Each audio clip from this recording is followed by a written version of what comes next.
Qatar में जोरदार धमाकों की आवाजें सुनी गई हैं। गैर मुल्की खबर-ए-रसाई एजेंसी के मुताबिक कतरी दारुल-हुकूमत दोहा में कई धमाके सुने गए हैं। गैर मुल्की खबर-ए-रसाई इदारे रॉयटर्स इस चीज को रिपोर्ट कर रहा है कि ईरान ने कतर में अमरीकी अड्डों पर हमला कर दिया। बिल्कुल, इस खबर से मुतालिक अपने नाज़रीन को आगाह करते चलें। अहम खबर है, कतर में जोरदार धमाकों की आवाजें सुनाई दी गई हैं। गैर मुल्की खबर-ए-रसाई एजेंसी के मुताबिक कतरी दारुल-हुकूमत दोहा में कई धमाके सुने गए हैं और गैर मुल्की खबर-ए-रसाई इदारे रॉयटर्स की जानिब से इसकी तस्दीक की गई है और उनकी जानिब से बताया गया है कि कतर में जोरदार धमाकों की ये आवाजें सुनाई दी गई हैं। गैर मुल्की खबर-ए-रसाई एजेंसी के मुताबिक कतरी दारुल हुकूमत दोहा में कई धमाके सुने गए हैं। ईरान का कतर में अमरीकी अड्डों पर यह हमला, जिसकी तस्दीक रॉयटर्स की जानिब से की गई है। आपको बताते चलें, कतर में जोरदार धमाकों की आवाजें सुनाई दी हैं। गैर मुल्की खबर-ए-रसाई एजेंसी के मुताबिक कतरी दारुल हुकूमत दोहा में ये कई धमाकों की आवाजें सुनी गई हैं, जबकि ये बताया जा रहा है कि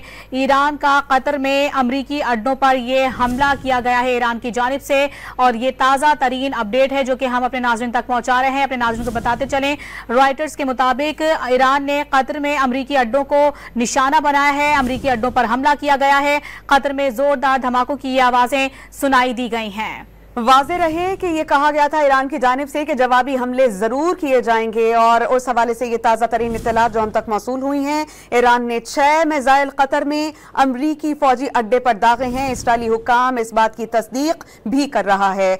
आपको इस बारे में बताएं कि कतर में जोरदार धमाकों की आवाजें सुनाई दी गई हैं। गैर मुल्की खबर-ए-रसाई एजेंसी रॉयटर्स के मुताबिक कतरी दारुल हुकूमत दोहा में कई धमाके सुने गए हैं। वाज़ेह रहे कि जब इंटरवीन किया था अमरीका की जानिब से, हिस्सा दिया गया था इसराइल की जंग का, तो उसने कहा था कि अब हम इसका जवाब जरूर देंगे अपने मुकर्रर करदा वक्त और अपने मुकर्रर करदा हदफ पर। अब इत्तलात आ रही हैं कि ईरान ने कतर में अमरीकी अड्डों पर 6 मिसाइल दाग दिए हैं।